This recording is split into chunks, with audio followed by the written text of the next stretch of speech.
So I'm standing right now in the control room where you can see we have an extensive diffusion system from RPG Acoustics, as well as plenty of absorption and bass trapping. The control room is really where the whole design comes together.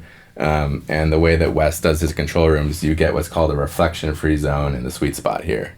And because of the way the angles are and the placement of all those treatments, you really only hear the speakers with very minimal influence from the room itself.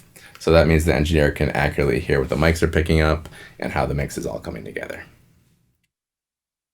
So the main speaker system at Rarefied are these soffit-mounted Dynaudio M3A speakers, powered by Bryston amps and active Bryston crossover. These are truly meant to be the main speakers at the studio. They're not just for show.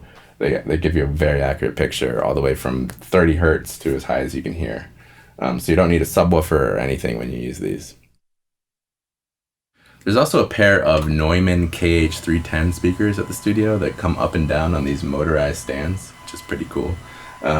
It also allows you to, get them in totally perfect position when you're using them, and when you want to use the mains, you can get them totally out of the way. Neumann purchased the Klein and Hummel brand of speakers, so these are actually just like the K&H speakers that you may or may not have heard of before, but they made a few tweaks to the design, but overall this is a great speaker and a good complement to the Dynes. A third monitoring option at the studio are these Aventone active mix cubes, which are similar to the old Oratones that you may have heard of. So these give the engineer an idea of how the mix might be translating on a more modest set of speakers. So a fourth option at the studio for monitoring is actually this little Jambox by Jawbone. It's just one of these little, portable speakers that you might find typically in use today at home.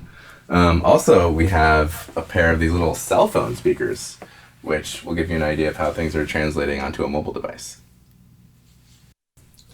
The board here at Rarefied is a 32-channel Toft ATB. The Toft carries the lineage of the famous Trident brand of consoles, which were designed by Malcolm Toft in the 70s, and they were used by bands like the Beatles and David Bowie and T-Rex. I love the EQ on this board, and it's got plenty of flexible routing options to make it easy to utilize anything in the studio. In fact, every in and out of the Toft can be accessed via our professionally designed tiny telephone patch bay system. The patch bay is like the central nexus of the studio, and it allows for infinite number of routing combinations to match the creativity of the engineer at hand. Alright, I'm standing in one of the corners of the control room now where we have a big rack of synths here. Got a variety of things. So up top is this Studio Electronics ATC-1.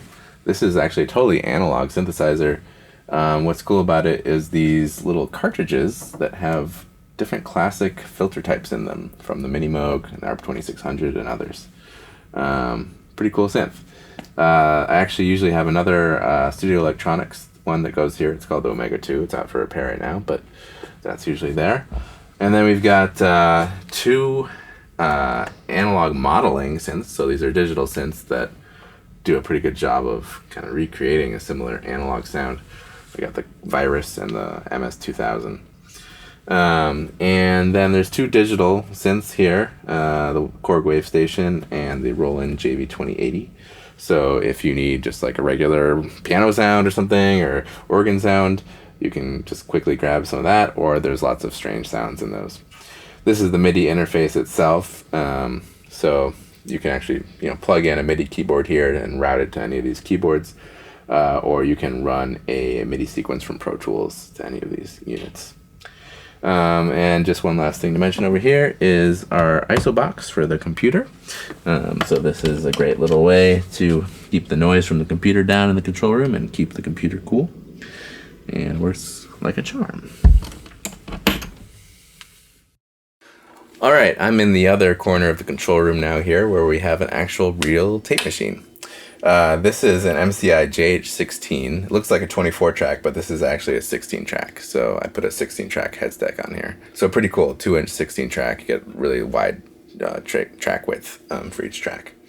This was bought through Chris Mara of Mara Machines. That's why it says Mara here. He refurbishes old tape machines. He's based out of Nashville. So yeah, really cool machine, the JH16. It came before the JH24. Once they got to the JH24, they pulled out like all the transformers. So this one still has all those transformers, all that color and vibe. Got the remote for it here, still works. Rewind function there, stop, and even the auto locate feature. Pretty cool. And you also have a manual jog feature that's pretty neat here. Just as soon as you touch it, you can go backwards or forwards.